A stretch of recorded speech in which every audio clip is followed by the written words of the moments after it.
Jésus, Jésus, oh, tu es élevé, alléluia, au-dessus de tout nom. Oh, regarde ma soeur, mon frère, parce qu'il y a un nom au-dessus de tout nom. Il y a un nom qui surpasse tous les noms que vous pouvez imaginer. Commence à le lever comme jamais. C'est aujourd'hui que tu vas le lever, mon frère. C'est aujourd'hui que ton élévation va changer. Oh, commence à le lever, Jésus. Jésus, Jésus, tu es élevé et au-dessus de tout nom. Tu es élevé au-dessus de tout nom. Parce que ce que tu peux faire, les hommes ne peuvent même pas comprendre. Parce que où tu commences, les hommes ne comprennent pas ton commencement. Parce que où les hommes s'arrêtent, c'est où toi tu commences d'agir. Commence à l'élever, ce n'est pas seulement pour ta voisine, c'est pour toi. C'est pour toi le conseil, ma soeur, mon frère, c'est comme Jésus qu'on élève. C'est lui que nous élevons ce matin. Oh, donne-lui le nom qu'il faut. Je sais qu'il a reçu le nom au-dessus de tous les noms. Oh, je célèbre parce qu'il n'y a aucun autre Dieu qui soit comme toi. Alléluia, Jésus qui mène dans les cieux, commence à l'élever. Oh, dis la grâce qu'il a parce qu'il est au-dessus de tous les noms qui puissent exister. Je dis pas un nom qui peut dépasser ce nom n'existe pas parce que c'est ce nom qui est au-dessus. Alléluia. Oh,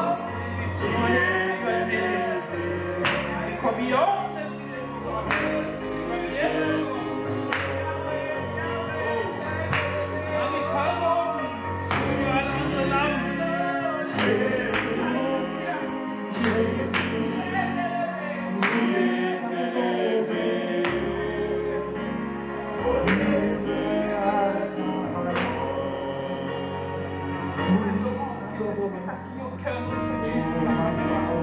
Tu ne reçois tout la Jésus. Nous te donnons toute la gloire ce jour. Nous te donnons toute la gloire. Nous te magnifions, nous te célébrons, Jésus. Parce qu'il n'y a aucun autre Dieu qui soit comparable à toi. Parce qu'il n'y a aucun autre Dieu qui soit grand comme toi.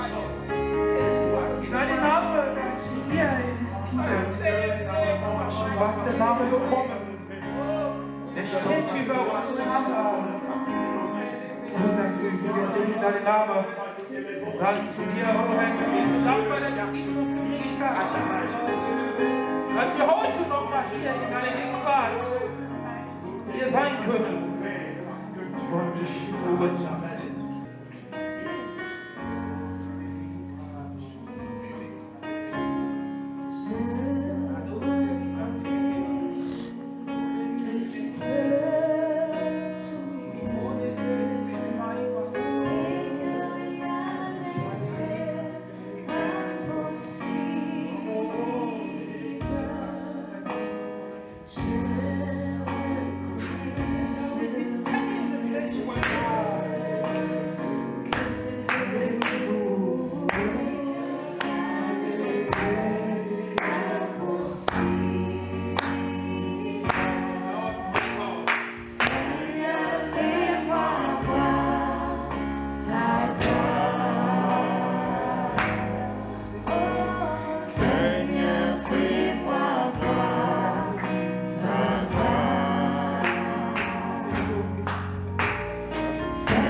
C'est pourquoi voici, je veux l'attirer et la conduire au désert et je parlerai à son cœur.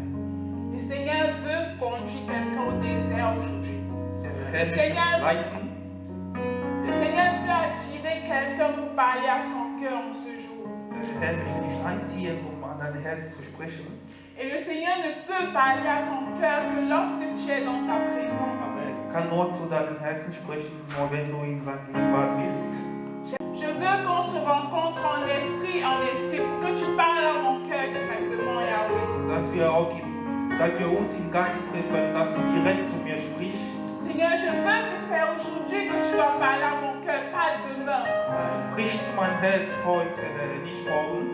Seigneur, je veux que tu me conduises dans ce lieu désert là où tu parleras à mon cœur, parce que mon cœur veut recevoir ta parole ce jour, Seigneur. Dass du mir zu dem Ort führst, wo du direkt zu meinem Herzen sprechen kannst. Comment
Ishada.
Combien plus le sang de Christ, qui par un esprit éternel s'est offert lui-même sans tâche à Dieu, purifiera-t-il votre conscience des œuvres mortes, afin que vous serviez le Dieu vivant.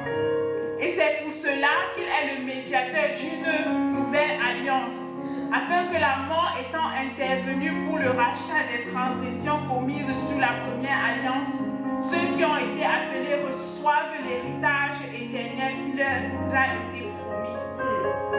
Nous avons reçu l'héritage éternel qui nous a été promis à travers la mort du Christ sur la croix. Tu m'as racheté, mais toi tu m'as racheté.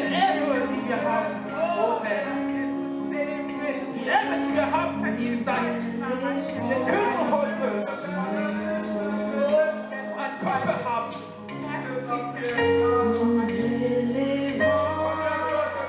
Der Heilige Geist. Und woher? Du und der Vater kann auch kommen. Und wir drin bleiben. Wo habt ihr so viel Gründe? Aber es ist die Erde, die wir haben. Ich sage das mal. Denn er wurde schon gemacht.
passer pour l'Éternel. Amen. Amen.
Setzen bereit werden, à pouvoir écouter cette parole qui nous sera prêchée. das Wort zu hören.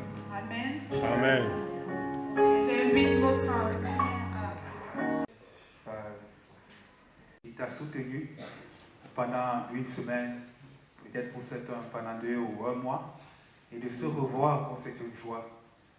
Je suis vraiment dans la joie lorsque je te vois. Et pour ce laps de temps qui nous est donné, de nous revoir, et c'est un temps que nous devons mettre en bon usage. Et je bénis le Seigneur déjà parce que tu es là ici. C'est une preuve déjà que tu mets ce temps en bon usage. Le fait d'être là ici. Mais pour encore maximiser et rendre ce temps encore plus efficace, ce sera vraiment, comme la sœur Sandra le disait, en 7 ans, de prêter ton attention complètement à ce qui se fait ici, à ce que le Seigneur fait. Et là, tu utiliseras dans la pleine capacité de ce que le Seigneur a préparé pour toi aujourd'hui. Amen. Amen. Amen. Amen. Nous prenons nos Bibles dans le livre de Psaumes. On commence à l'étude dans le livre de Psaumes.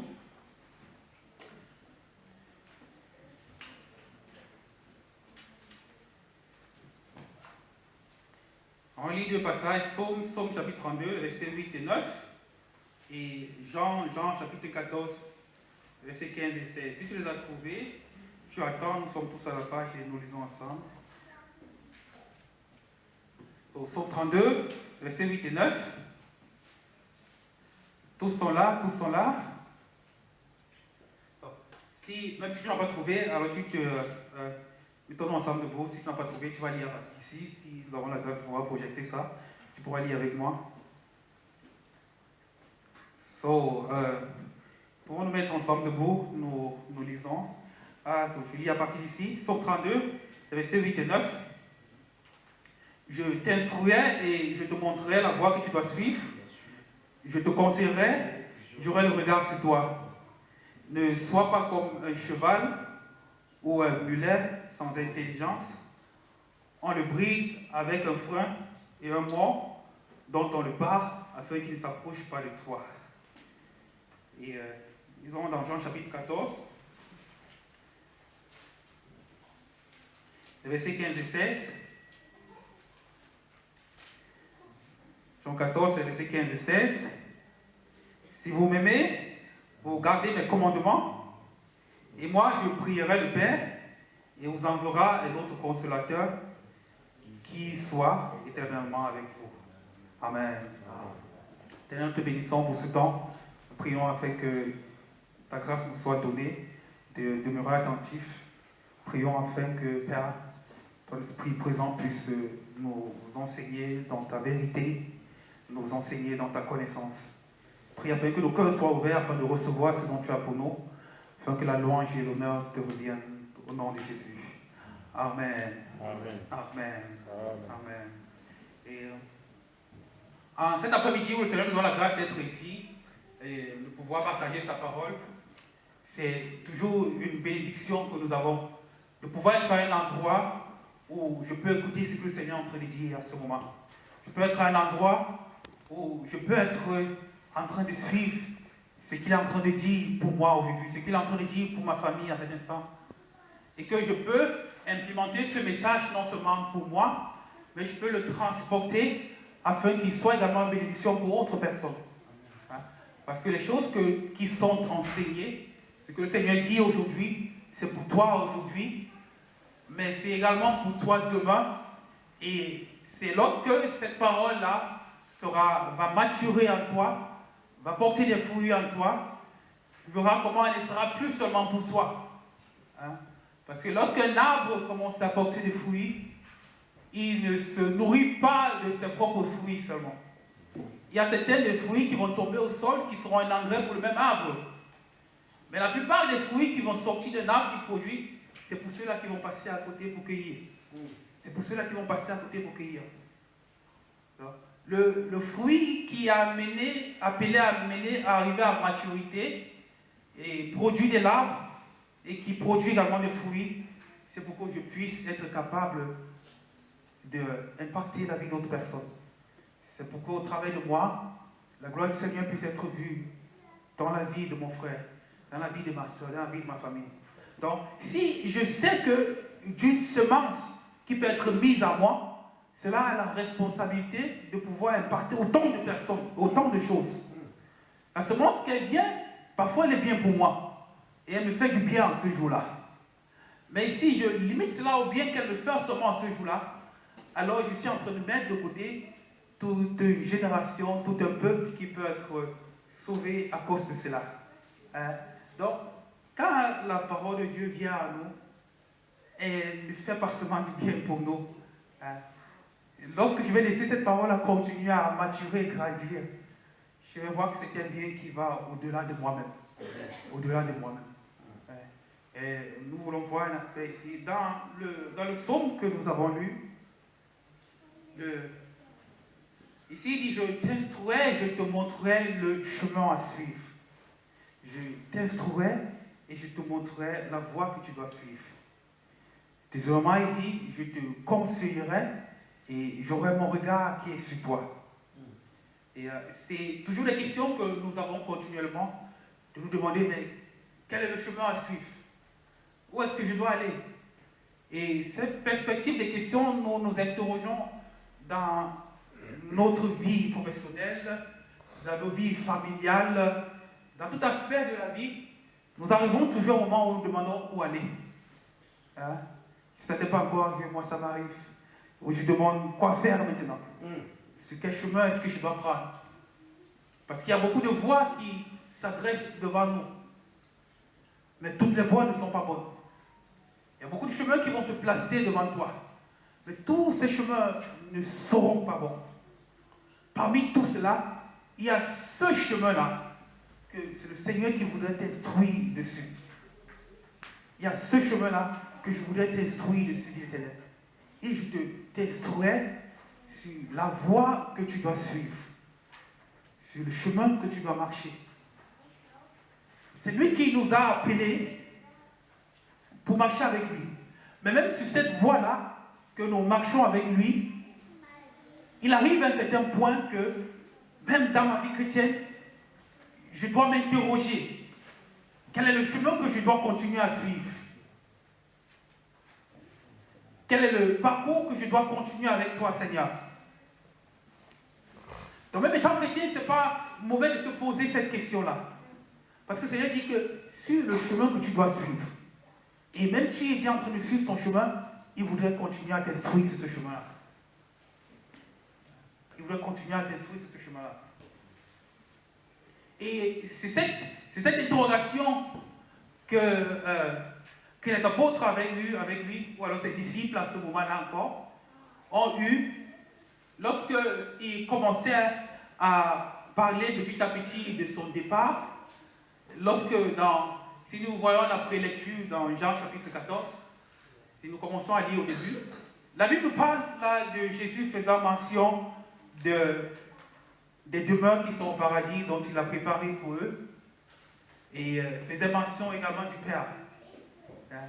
Et là, les disciples arrivent près de là et continuent à monter l'intégration. Mais qui est le Père, Seigneur? C'est Philippe lui demandant ça. Seigneur, qui est le Père? Montre-nous le Père. Tu nous parles du Père, qu'il est quelque part, il a préparé des demeures pour nous, et que tu es venu pour nous montrer le chemin vers cette demeure-là. Mais l'interrogation qui demeure pour moi, c'est montre-moi le Père. Montre-moi le Père. Parce que la demeure qu'il a préparée, et que toi tu viens juste m'indiquer que cela est là, je voudrais être capable de voir ce sentier-là qui mène vers lui. Et de voir lui-même le Père déjà préparé. Le Père qui est déjà là sur le chemin. Et dans ces interrogations de savoir toujours quoi faire, nous avons la grâce de ce que le Seigneur nous donne l'assurance que même à ce moment-là, c'est lui qui nous instruit le chemin à faire. Amen. C'est lui qui nous instruit le chemin à faire. Hein? Et c'est là qu'il pouvait dire à Philippe que si tu me vois, le Père. Hein? Parce que je suis le chemin, la vérité et la vie. Nous lisons dans Jean chapitre 14, le verset 6. C'est là qu'il a dit qu'en me voyant, tu as déjà vu le chemin vers le Père. Parce que je suis le chemin, la vérité et la vie. Et que nul ne vient au Père si ce n'est au travers de moi. Nul n'arrive vers le Père si ce n'est au travers de moi. Hein? Donc, Jésus mettait déjà un modèle qu'il établissait, de dire que dans cette transition-là, que je vais avec quelque part, en me demandant comment il fait pour arriver, il s'établit comme le chemin à suivre pour arriver vers là. Hein? Et il te dit, je suis le chemin, la vérité et la vie. Et c'est ce chemin-là qui est avec nous, que nous suivons, et qu'il a besoin de nous instruire dessus. Qu'il veut nous instruire constamment dessus. Qu'il veut nous instruire constamment dessus. Et cette instruction-là est tellement importante pour nous, afin que nous ne soyons pas, que nous ne marchions pas comme étant aveugles, mais que nous ayons la vie, que nous ayons la conduite, et que moi-même je puisse être capable d'instruire notre personne sur le chemin qui est à suivre. Hein? Parce que dans nos générations actuelles, dont on a l'impression que tout va vite, et qu'à chaque dizaine d'années, il y a toute une nouvelle technologie qui sort, et dont l'ancien devient tellement vieille qu'on doit totalement l'agiter. Il reste à savoir quel est ce parcours-là qu'on doit suivre. Et dans cette perspective-là, si nous continuons à suivre, nous arrivons dans le passage de Jean 14, les versets 15 et 16 dont nous avons lu. Et là, il arrive une autre perspective où maintenant Jésus les prépare à se séparer d'eux. Parce qu'au moment où il était vivant et près d'eux, il pouvait leur dire, je suis le chemin. Et il voyait Jésus comme le chemin. Parce qu'il était là présent avec eux. Hein? Et lorsqu'il marchait, allait de ville en ville, parce qu'il était le chemin, il partait également avec lui de ville en ville. Ils étaient sûrs que, parce que Jésus va dans telle ville, et que je vais avec lui, alors je suis le chemin. Donc je suis certain qu'il est là. Mais Jésus se préparant maintenant à partir, il fallait qu'il introduise vers eux un autre type de modèle qu'ils avaient besoin pour continuer à marcher. Parce qu'il ne sera plus avec eux quand il doit falloir quitter de Nazareth à Jérusalem, quand il va falloir quitter d'une autre ville à une autre. Et c'est de ce qui concerne notre présent aujourd'hui. Où, comme je dis, nous n'avons pas eu la grâce de connaître Jésus en tant que vivant tel homme, mais que nous le connaissons aujourd'hui au travers de cet esprit. Hein? C'est pourquoi il revient et il a dit quelque chose de très important. Il dit, si vous m'aimez,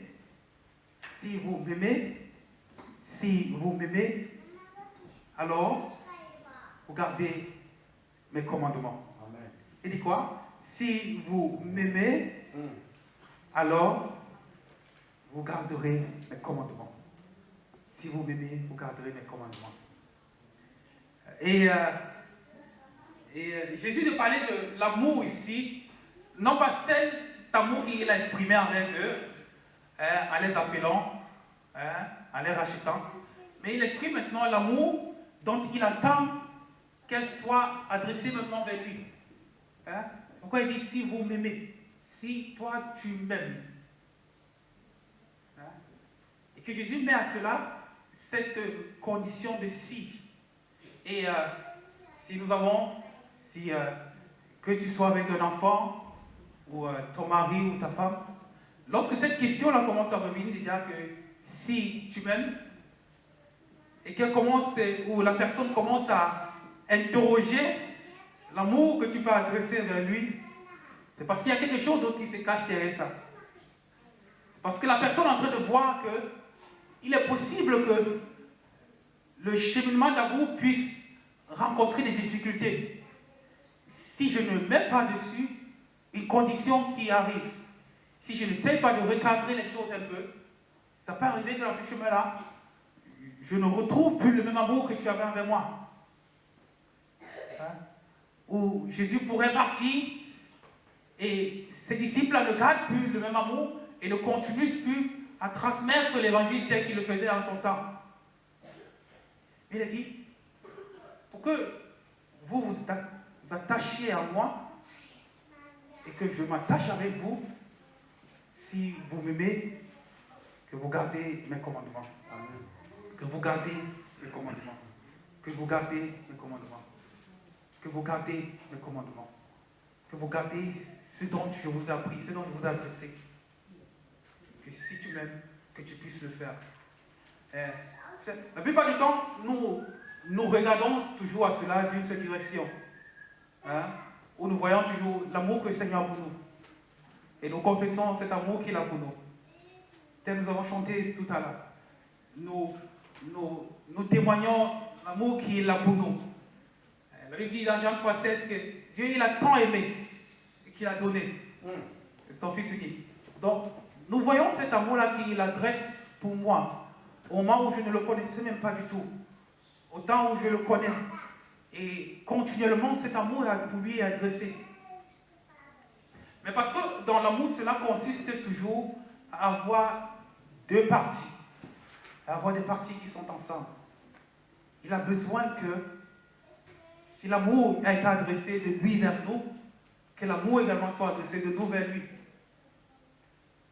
Que l'amour qui est adressé aussi de lui vers nous, puisse adresser de lui vers moi, de moi vers lui. Il a dit, je n'ai pas besoin que tu me construises de grandes maisons, je n'ai pas besoin que à chaque Saint-Valentin tu m'offres des cadeaux, ou qu'à chaque fois que tu te rappelles du jour où tu es baptisé, tu te m'offres des cadeaux. Mais il a dit que si tu m'aimes, dans la vérité présente, que si tu m'aimes, dans la vérité présente, que tu gardes mes commandements. Amen. Et ce qu'il dit, dans la vérité présente, si tu m'aimes, que tu gardes mes commandements. Que si tu m'aimes, tu gardes mes commandements. Parce que je suis en train de partir, je ne peux pas te laisser.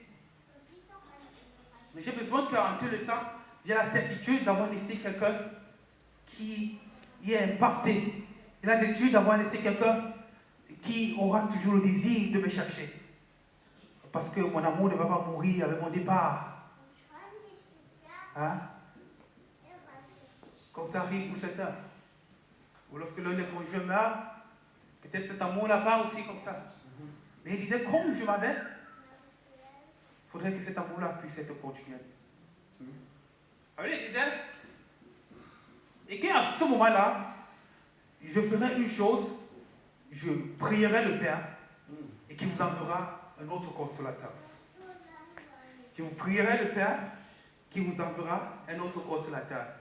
Et quand vous regardez un peu ce mot en grec, ici il dit allos parakletos. Et généralement le allos, c'est toujours un autre, mais de même nature. C'est pourquoi dans la science nous avons allos et hétéros. Hein? Hétéros, tu as différents, mais de différentes natures aussi. Mais allos, c'est différent, mais de même nature. Donc, il s'assurait déjà que celui qui viendra après lui, bien qu'étant différent de lui, hein, est de même nature que lui. Que le consolateur qui vient après moi, il est différent de moi, mais il est de même nature que moi. Et je prierai le Père, il vous enverra un autre consolateur. Je prierai le Père. Et lorsque je méditais dessus, de voir la prière que le Seigneur peut adresser pour toi vers le Père. La prière que le Seigneur peut adresser pour toi vers le Père. La prière que le Seigneur peut adresser pour toi vers le Père. Parce qu'il était en train en ce moment-là, de vouloir créer vers eux un autre type de communication. Précédemment, il les a dit qu'en me voyant, ils me voyaient déjà le chemin vers le Père. Mais maintenant, il a dit que lorsque je m'en vais maintenant, il est besoin que je vous trouve, je vous donne un autre moyen de communication vers le Père. Et qui ce sera un autre consolateur. Moi également, quand j'étais là, je vous consolais. Quand vous veniez vers moi, vous posiez des questions, je vous répondais parce que j'étais présent. Mais les réponses aux questions ne vont pas cesser parce que je m'en vais. C'est pourquoi il pouvait dire, je t'instruirai dans le chemin que tu dois suivre. Parce que les questions dont tu vas t'interroger sur le chemin ne vont pas s'arrêter après mon départ. Ces questions-là vont continuer après que je sois parti. C'est pourquoi j'ai besoin que dans ces interrogations-là, que tu aies toujours l'instruction pour savoir quoi faire. Que tu aies l'instruction pour savoir quoi faire. Que tu aies l'instruction pour savoir quoi faire. Et cette limitation, si nous revenons dans Somme, nous voyons au verset 9, où il adresse, il dit que ne soyez pas tels des animaux qui ont besoin qu'on les attache un mulet ou une chaîne afin de les garder dans un enclos pour qu'ils ne sortent pas. Que je t'instruis pour que tu ne puisses pas être quelqu'un d'indiscipliné. Vous savez, c'est comme souvent les chefs, lorsqu'elles sachent qu'elles s'en vont déjà, on va les abattre. Si tu fais l'erreur de ne pas l'attacher ce jour-là, alors tu vas revenir, tu ne vas pas la voir. C'est comme s'ils ont ce sentiment-là qui les ressent. Hein? Parce qu'elles s'en sortent de l'enclos. Hein? Ne sois pas ce type de chrétien ou d'enfant de Dieu, que si par erreur, on ne nous rappelle pas de venir. C'est comme ça que nous sommes sortis de l'enclos. Parce qu'on a besoin de nous attacher comme des mulets, afin qu'ils restent dans cet enclos-là. Hein? Il dit, je t'instruis le chemin à suivre. Je t'instruis le chemin à suivre. Pourquoi on n'a pas besoin de mettre un mort sur toi pour que ça t'effraie? Mais que tu aies une instruction qui sache déjà comment tu dois faire, comment tu dois partir. Parce qu'au jour où je ne serai pas là, près de toi, je veux avoir l'assurance que tu m'aimes. Et j'aurai l'assurance que tu m'aimes. Sans que j'ai eu besoin de te forcer cet amour-là. Sans que j'ai eu besoin de pouvoir te rappeler mon amour. Mais parce que je t'ai laissé l'instruction, que tu as obéi à cette instruction. Pourquoi il dit, si tu m'aimes, que tu gardes mes commandements. Si vous m'aimez, que tu gardes mes commandements. Que tu gardes mes commandements. Et nous aujourd'hui, nous voyons cette difficulté-là que nous pouvons avoir de maintenir cette parole-là. C'est pourquoi il dit souvent, lorsque nous parlons de l'amour, nous la parlons toujours d'une seule dimension, d'une seule direction. Nous voyons toujours l'amour que Dieu a pour nous. Et oui, c'est vrai, Seigneur t'aime, il t'aime tel que tu es. Hein? Et quand sa lumière brille devant toi, c'est pour que tu puisses l'accepter. C'est cela qui fait briller sa lumière devant toi. Aujourd'hui, demain. Mais là, cet amour, ce n'est pas unidirectionnel. Mais lorsque tu commences à regarder maintenant, quel est l'amour que le Seigneur attend vers moi, attend de moi. Il dit, si tu m'aimes, que tu gardes mes commandements. Et dans cela, nous avons dans le passage on ouvre également le passage de Matthieu 22.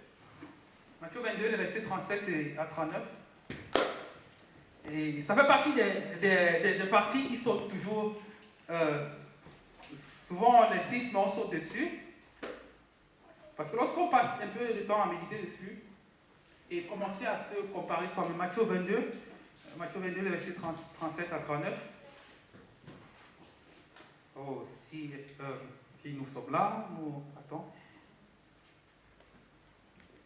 Il dit, Jésus leur répondit, bon, si nous voulons un peu la prélecture, dans le verset 36, il dit, Maître, quel est le plus grand commandement de la loi? Il dit, Jésus leur répondit, tu aimeras le Seigneur ton Dieu de tout ton cœur, de toute ton âme et de toute ta pensée. C'est le premier commandement. Continuons au verset 39. Il dit, voici le second, tu aimeras ton semblable. Voici le second qui est semblable, tu aimeras ton prochain comme toi-même. Tu aimeras ton prochain comme toi-même. Et si nous commençons un peu par le second avant de revenir sur le premier, il dit, tu aimeras ton prochain comme toi-même. Et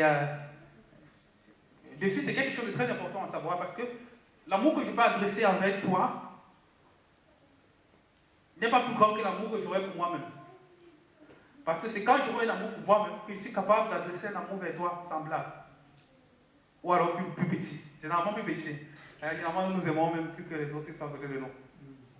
Mais je ne peux que t'aimer qu'au niveau que moi je m'aime. Et généralement, nous regardons et nous voyons beaucoup de choses que nous n'aimons pas à nous. Peut-être nous n'aimons pas nos pieds, nous n'aimons pas une partie peut-être de notre tête. Et nous le disons aussi souvent, quoi. Il y a cette partie-là que je n'aime pas sur moi. Hein? Donc moi, je ne peux pas aimer cette partie-là sur une autre personne parce que je ne l'aime pas aussi sur moi. Je n'ai pas appris à développer cet amour-là sur moi. Je ne peux pas la transmettre vers une autre personne. Comme toi-même. Tant où tu commences à découvrir l'amour que tu as pour toi, tu es capable avec cette même intensité de ce que tu t'aimes, aimer ton prochain. Mais lorsqu'il concerne Dieu envers lui,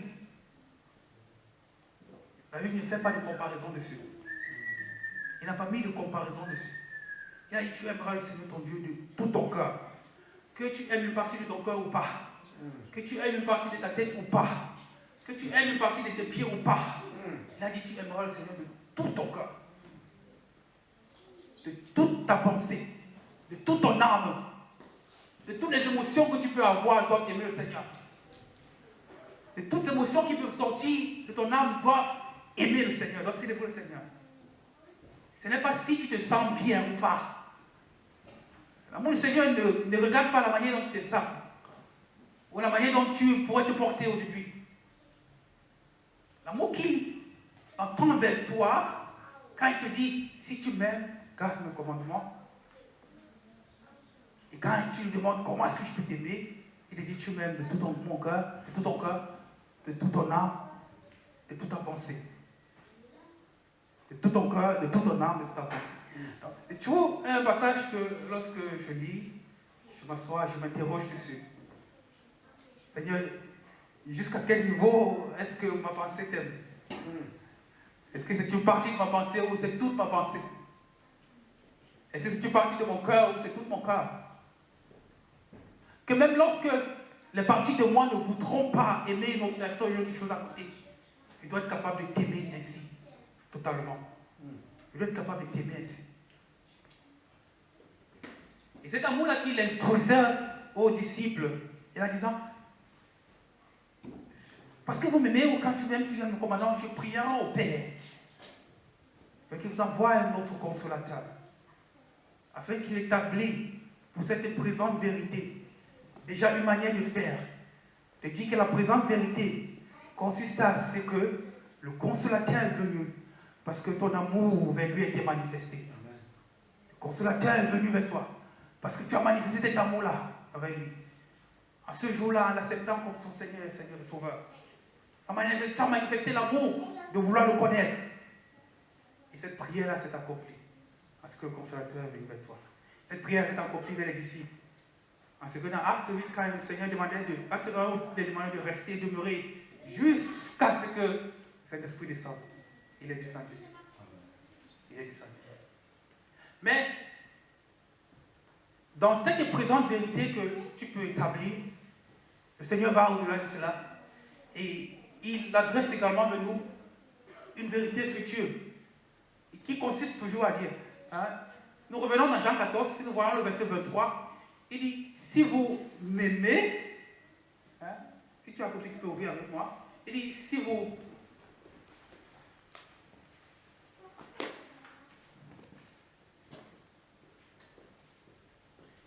quelqu'un m'aime, il devient connu. Il dit, si quelqu'un m'aime, il gardera ma parole. Il gardera ma parole. Nous avons vu précédemment au verset 15, il dit, si tu m'aimes, tu gardes mes commandements. Il parlait d'un présent, d'une vérité présente. Maintenant, il continue à dire que parce que mon amour n'est pas limité seulement à un seul jour, mais parce que mon amour, ou l'amour que tu dois exprimer vers le Seigneur, doit être continuellement. Il dit maintenant pour demain, pour la semaine prochaine, pour le mois prochain. Si tu l'aimes, alors tu garderas ses commandements. Quoi encore? Tu garderas ma parole. Et de même, mon Père t'aimera. Et nous ferons notre demeure en toi. Et nous ferons notre demeure en toi. Et nous ferons notre demeure en toi. Et nous ferons notre demeure en toi. Voilà. Arriver à l'étape de tabernacler la demeure du Seigneur en toi ne consiste pas seulement à garder le commandement dans la vérité présente, en ce que tu l'aimes, mais également dans la vérité future, de ce que tu l'aimeras, en ce que tu l'aimes, que tu garderas sa parole. Le Père t'aimera également en retour. Pas seulement la condition de ton âme, mais de toute ton âme. Pas seulement la condition de ta pensée, mais de toute ta pensée. Que je sois capable de mettre tout cela à la disposition du Seigneur et de dire que je t'aime à ce moment-là. C'est à ce moment-là que nous commençons à expérimenter non pas seulement la présence de l'Esprit de Dieu en nous, Mais nous commençons à savoir que sa demeure vient et résider à nous. Je crois avoir l'assurance que le Seigneur vient et réside à nous complètement. Hein? Parce que dans cette vérité future, j'ai l'assurance, Seigneur, l'assurance que j'ai gardé ces commandements, que je les garde et que je les garderai. Et que je les garderai. Hein? Et c'est un amour que nous avons. Nous pouvons aimer de différentes façons. Nous pouvons aimer tel un ami aime. Nous pouvons aimer. Mais le Seigneur arrivait à un amour agapéo. Parce que c'est cet même amour agapéo que le Seigneur a exprimé avec toi. Et c'est ce type d'amour-là qu'il veut nous amener vers là. Qui veut nous instruire à l'aimer de cette façon-là. Qui veut nous instruire. Nous voulons voir le Seigneur se manifester dans nos vies. Nous voulons voir sa grâce agir constamment dans nos vies. Nous voulons marcher selon ses ordonnances. Nous voulons marcher et agir selon les dons, les ministères qu'il a mis à nous. Nous voudrons être avec lui continuellement. Hein? Qu'au-delà d'un vœu qui peut être exprimé, que cela commence par l'amour que j'exprime aujourd'hui. Hein? Dis au Seigneur que je t'aime. Dis au Seigneur, je t'aime. Et je t'aime, pas parce que j'exprime cela de ma bouche, mais je t'aime parce que je veux être celui-là qui garde tes commandements. Que je t'aime parce que je garde tes commandements et je t'aimerai parce que je garderai tes commandements. Parce que je garderai tes commandements. Hein? Donc, ce que je disais, nous pouvons voir beaucoup d'aspects de l'amour de Dieu. Si je commence à citer les bienfaits de Dieu, ils sont infinis, infinis, infinis, pour toi, pour moi. Mais lorsque je me mets à la rétrospective de l'amour que je peux exprimer pour le Seigneur, est-ce que j'ai déjà pu atteindre ce niveau d'amour agapé où je l'aime inconditionnellement? Où je peux l'aimer inconditionnellement? Où je peux regarder toutes choses. Comme l'apôtre Paul disait, je vois toutes choses là comme vanité. Quand je regarde l'espérance qui est devant moi. Parce que toutes autres choses ne signifient plus rien pour moi. Parce que son amour va au-delà de toutes choses. Donc nous voudrons être ceux-là qui, dans notre marche avec le Seigneur, nous voudrons bénéficier de sa présence, non pas seulement du Saint-Esprit, mais la Bible dit au verset 23, il dit, moi et le Père, nous viendrons faire notre demeure en toi. Moi et le Père, nous viendrons faire notre demeure en toi.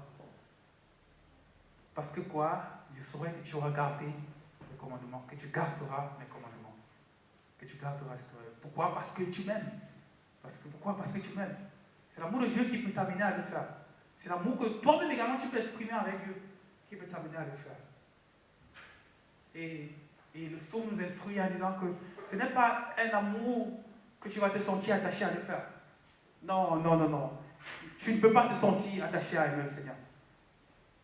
Ni on ne doit pas mettre, pourra pas mettre un coup à ton cou pour que tu puisses aimer le Seigneur. On ne pourra pas mettre une corde à ton cou pour que tu puisses aimer le Seigneur. Mais que tu puisses, dans toutes ces situations, dans toute situation qui est, puisses dire, Seigneur, je veux t'aimer. Je veux t'aimer. Je veux t'aimer. Je veux t'aimer. Nous allons mettre debout. Que tu dises au Seigneur que, Seigneur, je veux que tu me donnes la grâce de développer l'amour pour toi. L'amour pour toi. Et précisément aujourd'hui, comme je le dis vraiment, l'amour pour toi. Please, Ernest, just look at the secret there. L'amour pour toi. L'amour pour toi. Père, je sais que tu m'aimes. Je vois ton amour se manifester dans ma vie chaque jour. Je vois ton amour dans la vie de mon prochain chaque jour. Mais moi aussi, comme nous chantons, que je t'aime, je veux chanter également cet amour-là, je t'aime. Mais que ce soit un je t'aime de tout mon corps. Que ce soit un je t'aime de toute ma pensée. Que ce soit un je t'aime de toute mon intelligence. Hein? Que ce soit un je t'aime de toutes ces intelligences-là. Que nous puissions arriver. Et quand tu seras arrivé à ce point-là, il n'y a rien qui pourra empêcher que la présence du Seigneur vienne et demeure en toi. Il n'y a rien qui pourra Parce que tu ne pourras plus voir autre chose qui pourrait être au-delà de l'amour de Dieu. Tu ne pourras plus voir autre chose qui peut être plus grand que l'amour que tu peux exprimer avec Dieu. Hein? Et c'est comme lorsqu'on dit généralement que des personnes qui sont fraîchement amoureux voient toutes choses toujours en rose. Et imagine-toi avec l'amour que tu... L'amour bidirectionnel entre toi et le Seigneur, que cela soit éternel. Hein? Donc nous voyons comment nous verrons toutes choses étant toujours beau, étant toujours merveilleux, étant toujours merveilleux. Mais cela demande à nous d'arriver à ce point-là, d'arriver à ce point-là, d'arriver à ce point-là. Tu as aimé le Seigneur. Je vois tes œuvres dans la foi, parce que cela témoigne l'amour que tu as pour le Seigneur. Nous voyons tes sacrifices, cela témoigne l'amour que tu as pour le Seigneur. Ou dans une réalité et vérité présente, cet amour est manifesté. Mais tu ne te limites pas à la vérité présente de l'amour que tu peux avoir, mais vas-y également vers la vérité future, où le Seigneur pourra dire tu garderas. Que je vais avoir le témoignage de celui-là qui gardera le commandement du Seigneur, parce que je l'aime. Pas parce qu'un mulet ou une corde est attachée à mon cou, mais parce que je l'aime. Mais parce que je l'aime. Mais parce que je l'aime. Mais parce que je l'aime. Mais parce que je l'aime. Et en ce moment-là, nous verrons comment la présence de Dieu sera tellement plus manifeste dans nos vies. Parce que ça demeure.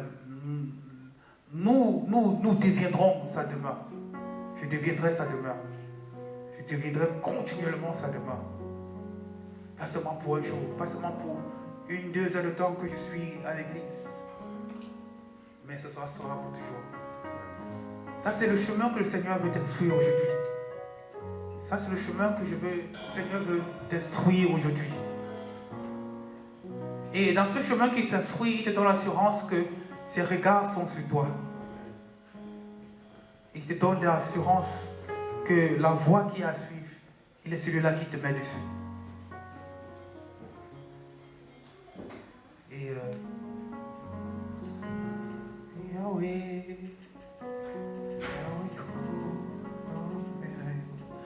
Et dans ce temps, je voudrais qu'en chantant, que tu prennes le temps de prier également.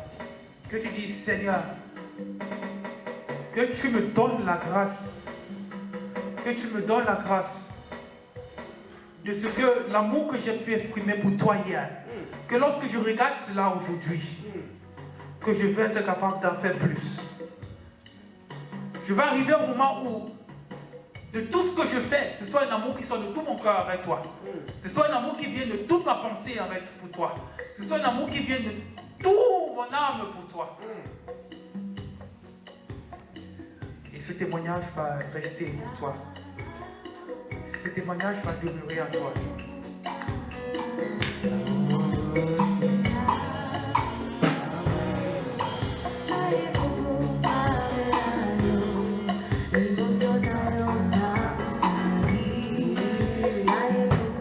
Oui, Père éternel, nous bénissons ton nom parce que tu es merveilleux.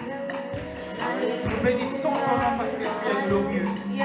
Père éternel, lorsque nous sommes rassemblés ici, Père, je veux que tu nous instruises le chemin à suivre. Et même lorsque dans la vérité présente, nous t'aimons. Père, que cet amour puisse aller jusqu'à la vérité future. Parce que c'est dans la réalisation de la vérité future où un homme est capable de tabernaculer la présence de toi le Père et de toi le Fils, de toi le Saint-Esprit, parce qu'il aura gardé les commandements. Apprends-moi à aimer, afin que nous puissions encore mieux aimer le prochain aussi.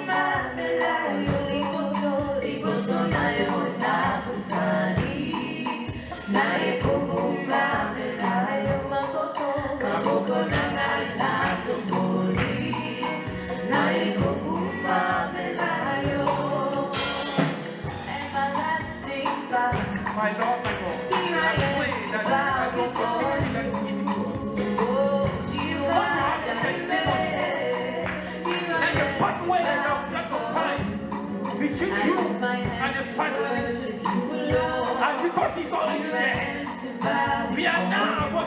a pathway from us to you through the Holy Spirit. Because He has given to me. I want to be able to express a love towards you. I want to be able to express a love towards you. I want to have a way to love you.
Encore une deuxième prière que tu vas faire au Seigneur. Que Père, parce que le deuxième commandement disait tu aimeras ton prochain comme toi-même. Que le Seigneur puisse guérir la partie à moi qui m'empêche d'aimer mon prochain. Amen. Qui puisse m'empêcher d'aimer mon prochain. Que l'amour que j'exprime pour mon prochain soit équivalent à l'amour que j'ai pour moi-même. Et que même les parties à moi, dans ma pensée, dans mon cœur, qui ne vont pas exprimer l'amour, que ces parties soient guéries, afin que moi-même, en m'aimant, je puisse m'aimer totalement et aimer totalement mon prochain. Oui, prie ensemble avec moi.